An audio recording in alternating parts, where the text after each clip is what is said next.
Akhirnya malingnya ngamuk, dibacok, tidak tedas. Si orang ini sampai bajunya robek-robek, tapi kulitnya tidak apa-apa. Ada di YouTube-nya penampilan atau ekspos ilmu kanuragan, ilmu kekebalan di syuting, kemudian diunggah bahwa orang dibacok gak tedas. Pokoknya ya dengan segala kelebihan kadigdayan yang ada di ilmu itu, dikomentari macam-macam oleh netizen, istilahnya boleh ya, oleh ya komentator, oleh penonton. Itu sesat, zaman Nabi tidak ada, itu syirik. Dengan segala ungkapannya, tolong kalau mau membuat ungkapan di komentar itu dipikir sih, dipikir dulu, jangan melukai hati orang. Belum tentu komentarnya benar, tapi wis ngelukai hati orang itu dosa apa untuk pahala ya? Dosa kan, menyakitkan hati orang itu kan dosa. Kalaupun tujuannya benar, tujuannya baik, coba ungkapan dengan kata-kata yang baik. Jadi begini, ekspos kadigdayan, ekspos kesaktian, ada manfaatnya juga kok. Kan banyak, ya mau cepong, mau kodok, mau apa, yang jelas, yang kemelinti itu. Ya semua saya tidak enak mengatakan cepong. Pokoknya orang tertentu yang minim agama, gak sholat, anti Islam dalam tanda kutip, kemudian kemelinti, itu perlu ada didenden, itu perlu ya kita harus menunjukkan kesaktian itu perlu. Ono kalanya, ada kalanya penting. Ya mohon maaf ya, 65 tidak akan selesai dengan seperti yang terjadi sekarang kalau tidak ada orang-orang yang sakti. Bukan 65 aja, 45 juga. Perang pahlawan itu saya sangat mendapat cerita sangat banyak bahwa para kiai itu sangat sakti. Wong gak duwe apa-apa, hanya bambu runcing kok pesawat iso jatuh, kemudian Jenderal Malabi mati.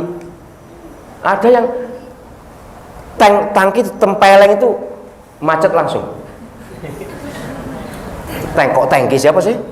Ya tank kendaraan lapis baja itu ya, tank itu di tempeleng itu macet langsung. Apa sih tempeleng Mas Prapto ya? Enggak, artinya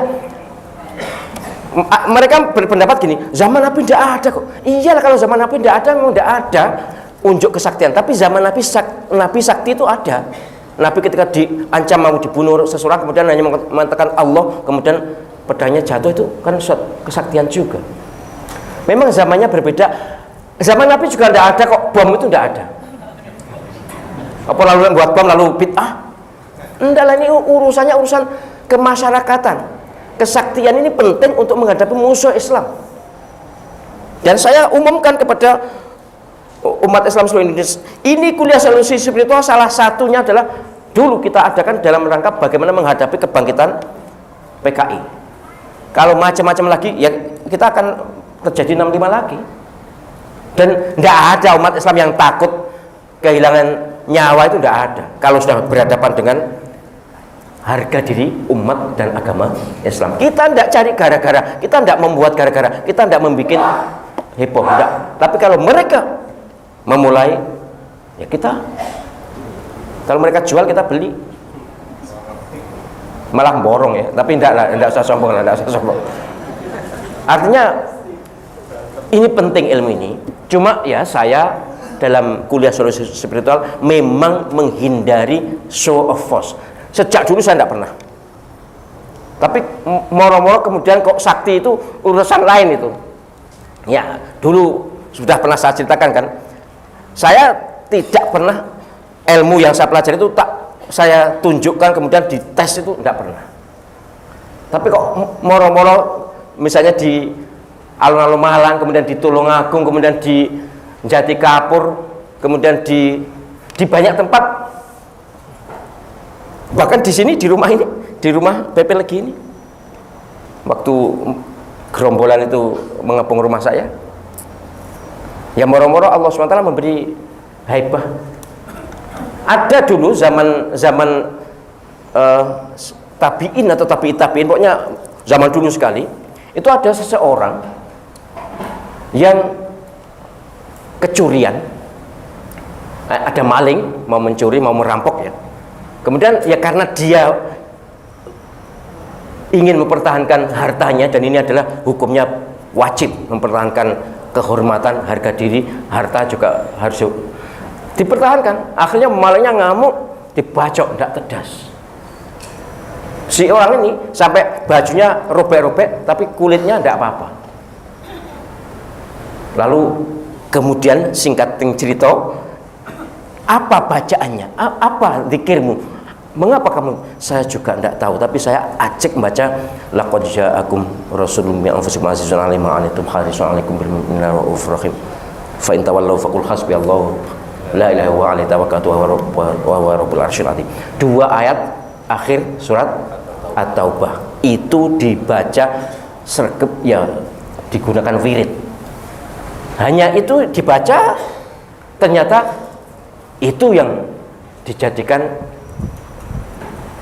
perantara datangnya rahmat Allah SWT, ma'unah dari Allah SWT, pertolongan Allah SWT untuk orang ini. Jadi kalau dalam pengajaran, jujur saya memang tidak setuju adanya expose.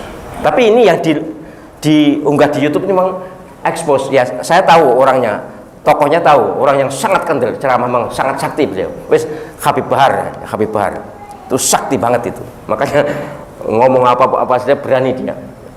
Nah itu beliau memang punya kesaktian, punya murid yang kemudian muridnya itu diekspos kesaktiannya, lalu dikomentari negatif oleh netizen itu. Sekali lagi, ekspos memang kadang-kadang timbul negatif.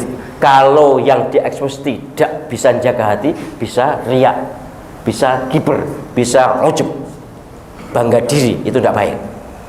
Tapi kalau bisa jaga hati dan niatnya untuk turhibuna aduwallah wa aduwakum, untuk membuat gemetar musuh-musuh Allah dan musuhmu, bagus. Tapi mestinya yang ekspos seperti itu harus ustadznya, harus kiainya, harus tokohnya, supaya karena dia mesti bisa menjaga hati. Tapi mungkin Habib Bahar berpendapat lain. Iya, aku wis dikenal orang sakti, gak perlu saya tunjukkan. Iki lho arek kerucuk-kerucuk iki ternyata gak terjadi dibacok, gak terjadi ditusuk pisau. Itu kan perlu juga. Sekali lagi, yang terpenting apa dan bagaimana caranya untuk orang menjadi sakti. Kalau pakai mantra-mantra, pakai jampi-jampi, ya jangan. Mengganggu akidah, ya jangan. Kita harus tetap menjaga kemurnian, kebersihan akidah tauhid la ilaha illallah Muhammadur Rasulullah. Tetap itu, apapun yang terjadi, itu adalah benteng utama. Dan saya yakin kok, semua kesaktian itu, kalau dalam spiritualitas Islam, induknya adalah iman kita. Hanya memang ada sebagian yang pernah saya alami dulu, ada sebagian yang bernada, bernuansa, campur dengan ajaran agama lain, zikir-zikir buatan manusia biasa. Itu yang saya bersihkan dari kuliah solusi spiritual ini. Sekarang ini sudah murni. Maka ketika kemarin ada salah seorang kiai besar menawari saya toreko tertentu, oh ini lebih baik, ini lebih hebat. Tak guyu dok, tapi saya tidak berani untuk ngenyek kiai gede. Tidak ada yang lebih baik. Oke, beliau mengatakan itu lebih baik, silakan. Tapi menurut saya yang pernah saya alami adalah hizib asmaul husna ini yang terbaik. Ini dari Nabi langsung sallallahu alaihi wasallam. Lihat bacaannya, tidak ada campur-campur, tidak ada campur-campur dari buatan orang, tidak ada. Sementara yang ditawarkan ke saya itu jelas buatan. Ya memang ada sih, tidak mungkin lah ada hizib umat Islam ini yang tidak ada Qur'annya, tidak ada hadis, tidak mungkin. Tapi ada bacaan-bacaan tertentu yang memang diciptakan oleh mursyidnya atau tokohnya. Jadi saya agak tersinggung sebenarnya ketika dikatakan, oh ini lebih bagus, ini lebih hebat ini. Ya sudah, silahkanlah, nggak apa-apa. Memang dia kiai besar, tapi gung tahu didu karo mursyid Asmaul Husna. Enggak, tapi naudzubillah tsumma naudzubillah dan naudzubillah. Enggak mungkin mau diadu saya. Wis wani diarani kalah timbang didu saya.